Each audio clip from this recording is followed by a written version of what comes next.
नमस्कार, स्वागत है आपका खबरों का पंचनामा में। मैं हूं आपके साथ वक्ता। हम लेकर आए हैं देश और दुनिया की 5 बड़ी खबरें, जिस पर चर्चा के लिए हमारे साथ सीधे देहरादून से जुड़ रहे हैं कैपिटल टीवी के editor in chief doctor Manish Kumar ji. Doctor साहब, आपका बहुत बहुत स्वागत है। धन्यवाद। सबसे पहले नजर डालते हैं आज की हेडलाइंस पर। हिजाब विवाद पर शुरू हुई सियासत। प्रियंका गांधी बोली, बिकनी हो, घूंघट हो या हिजाब, महिलाओं को मर्जी के कपड़े पहनने का हक। कर्नाटक में तेज हुआ हिजाब पर विवाद। हाईकोर्ट ने बड़ी बेंच को भेजा केस। शिक्षण संस्थानों के आसपास धारा 144 लागू। करीबियों पर ईडी की कार्रवाई से भड़के संजय राउत। उपराष्ट्रपति वेंकैया नायडू से की हस्तक्षेप की मांग। बोले, मुझे लालू प्रसाद बनाने की दी गई धमकी। नवाब मलिक की फिर बढ़ी मुश्किलें। बॉम्बे हाईकोर्ट ने जारी किया कारण बताओ नोटिस। वानखेड़े की अवमानना याचिका पर मांगा जवाब। चीन पर आई एक खुफिया रिपोर्ट में बड़ा खुलासा। नेपाल सरकार ने पहली बार माना चीन जमीन पर लगातार कर रहा कब्जा।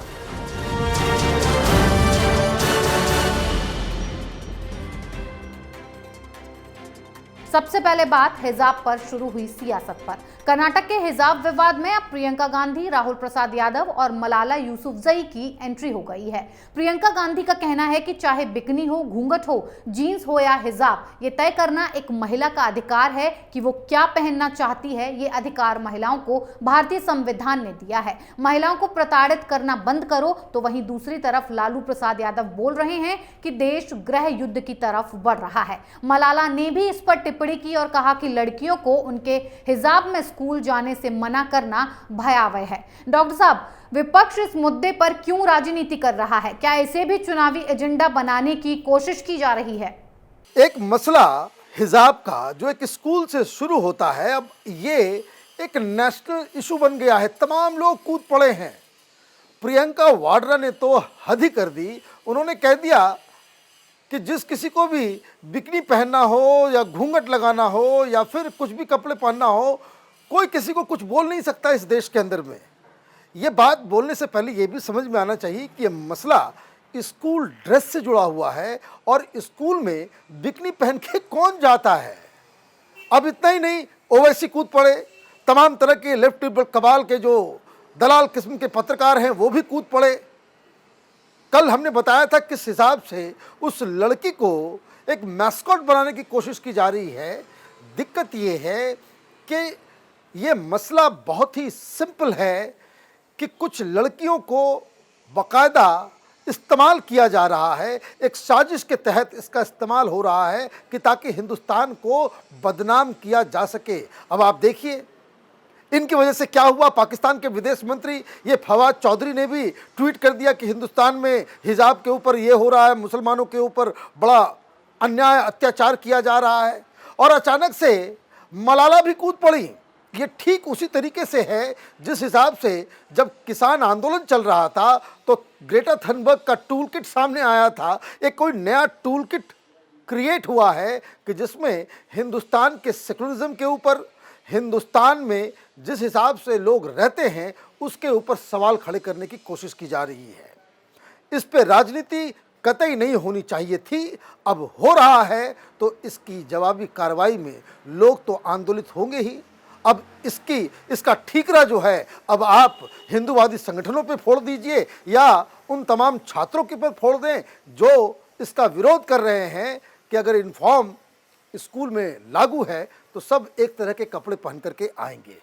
अगली खबर भी हिजाब विवाद पर है। कर्नाटक हिजाब विवाद मामले की सुनवाई अब बड़ी बेंच में होगी। हाईकोर्ट की सिंगल बेंच ने सुनवाई के बाद कहा कि इस बड़ी बेंच को भेजे जाने की जरूरत है। सिंगल बेंच ने कॉलेज में लड़कियों को हिजाब पहनने की इजाजत देने के संबंध में अंतरिम आदेश पारित करने की मांग को नहीं माना। बेंच ने साफ कहा है कि अंतरिम राहत बड़ी बेंच ही दे सकती है। इससे पहले कोर्ट ने कहा था कि देश भावना से नहीं, कानून से चलेगा। डॉक्टर साहब, अब ये केस बड़ी बेंच को ट्रांसफर कर दिया गया है। आगे क्या फैसला हो सकता है? आज कोर्ट में जो सुनवाई हुई उस दौरान कोर्ट की तरफ से ये कहा गया कि ये मसला बहुत ही ज़्यादा गंभीर है, कई सारी चीज़ों को इस पर ध्यान देना होगा और इसलिए इसे एक बड़े बेंच के अंदर उसकी सुनवाई होनी चाहिए।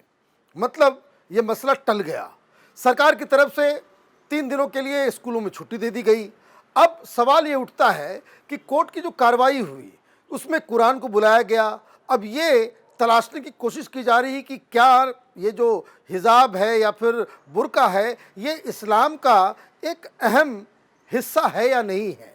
अब सवाल यहाँ पे ये उठता है कि ये अगर इस हिसाब से अगर देखा जाए तो तमाम तरह के धर्मों में बहुत सारी चीज़ें ऐसी होती हैं कि जिसको ज़रूरी होता है कि आप उसको कैरी करें। जैसे सिख धर्म में कृपान लेकर के चलना ये एक एसेंशियल काम है। तो क्या सिख स्टूडेंट इस फैसले के बाद से क्लासरूम के अंदर कृपान लेकर के जाएंगे? ये इस तरह की जो इसको कह सकते हैं कि कानून की तरफ से भी कोर्ट की तरफ से भी इन चीज़ों को इतना ज़्यादा तूल दिया जा रहा है, ये समझ से परे है। क्योंकि ये जो मांग की जा रही है कि भाई ये हमारा, अब देखिए बहुत सारे जगहों पे महाराष्ट्र में अब बवाल उठ रहा है कि पहले हिजाब फिर किताब। मतलब ये आप ये समझिए कि आप बच्चों के दिमाग में जहर डालने की कोशिश कर रहे हैं। आप उन्हें बाकायदा दरअसल स्कूल में जो पढ़ाई होती है इसमें तो लोगों को एक साथ कैसे रहना है, कैसे मिलना जुलना है, कैसे एक दूसरे की तहजीब को सीखना समझना है, इसकी ज़रूरत होती है। बच्चों को किस हिसाब से प्रोग्रेसिव बनाया जाए कि वो देश के विकास में अपना योगदान दे सके। लेकिन यहाँ तो खेल बिल्कुल उल्टा चल रहा है और बड़े अफसोस के साथ ये कहना पड़ रहा है कि भाई जुडिशरी भी इस खेल में एक अहम हिस्सा बनती चली जा रही है। अब बात संजय राउत की। अपने करीबियों पर ईडी की कार्रवाई से संजय राउत बौखलाए हुए हैं। संजय राउत ने इस मामले को लेकर उपराष्ट्रपति वेंकैया नायडू को पत्र लिखा है और प्रेस कॉन्फ्रेंस कर ईडी और बीजेपी पर कई सनसनीखेज आरोप लगाए। संजय राउत ने दावा किया कि महाराष्ट्र की ठाकरे सरकार को गिराने के लिए मदद करने की मांग करते हुए कुछ लोगों ने उनसे संपर्क किया था। मध्यावधि चुनाव करवाने के लिए वे उनका इस्तेमाल करना चाहते थे, लेकिन जब उन्होंने नकार दिया तो उन्हें धमकी दी गई कि उन्हें पूर्व रेल मंत्री की तरह जेल में डाल दिया जाएगा। उन्हें लालू प्रसाद यादव बना देने की धमकी दी गई है। डॉक्टर साहब, सबूतों के साथ ईडी कार्रवाई कर रही है, तो क्यों संजय राउत इतना परेशान हो रहे हैं? दरअसल संजय राउत वही काम कर रहे हैं जो कुछ दिन पहले नवाब मलिक कर रहे थे। नवाब मलिक सवेरे सवेरे एक टेबल पे बैठ के इस बात को साबित करने में जुटे हुए थे कि जो केंद्र सरकार की जो जितनी भी एजेंसियां हैं वो दरअसल महाराष्ट्र की जो अघाड़ी सरकार है उसको बदनाम करने में तुली हुई है।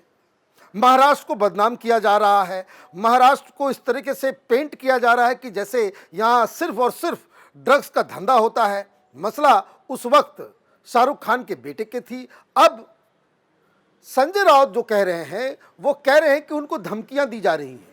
उनको ये धमकियां दी जा रही हैं कि भाई उन्हें लालू यादव बना दिया जाएगा, उनको जेल के अंदर डाल दिया जाएगा। और इतनी बड़ी धमकी उन्होंने दे दी है कि अगर आगे आने वाले समय में वो ईडी दफ्तर के सामने हजारों की संख्या में लोगों को लेकर के जमा करेंगे।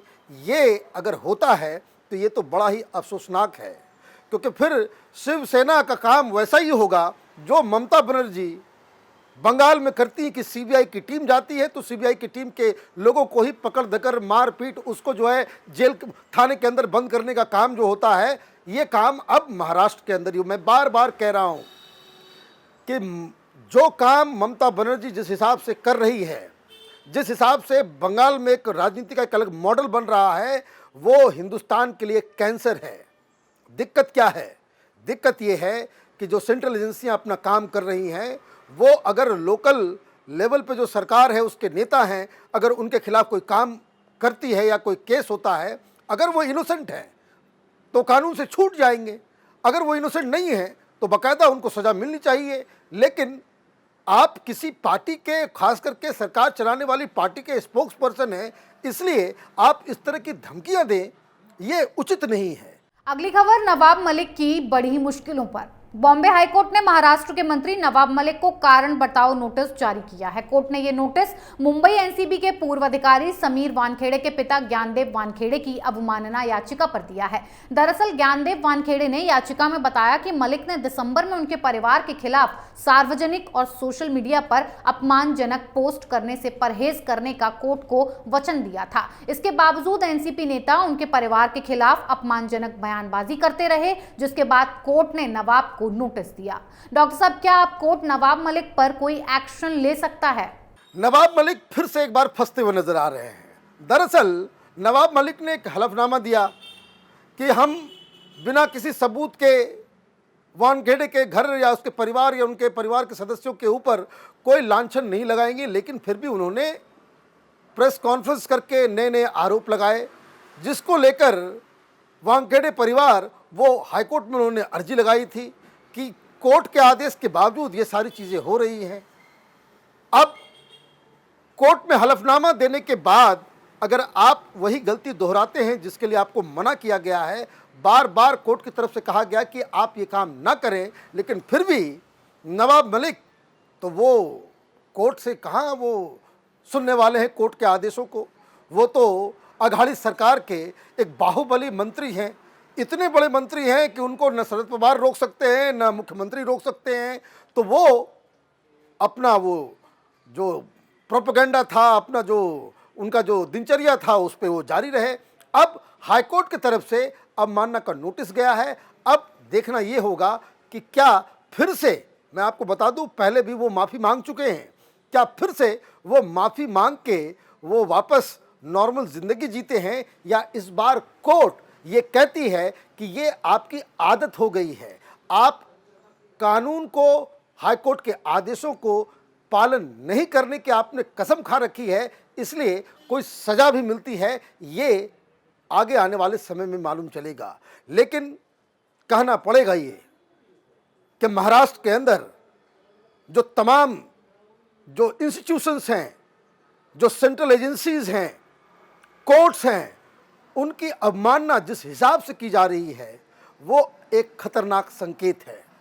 आखिरी खबर चीन पर हुए बड़े खुलासे पर। नेपाल सरकार ने अपनी एक रिपोर्ट में चीन पर आरोप लगाया है कि वो दोनों देशों की सीमा से सटे इलाकों पर कब्जा कर रहा है। इस रिपोर्ट में हुआ खुलासा इसलिए इतना बड़ा है क्योंकि अब नेपाल सरकार ने खुद पहली बार इस बात को स्वीकार किया है कि चीन उनके इलाकों में घुसपैठ कर रहा है और उन्हें अपने क्षेत्र में शामिल कर रहा है। डॉक्टर साहब, चीन की चाल एक बार फिर सबके सामने आ गई है, क्या कहेंगे आप?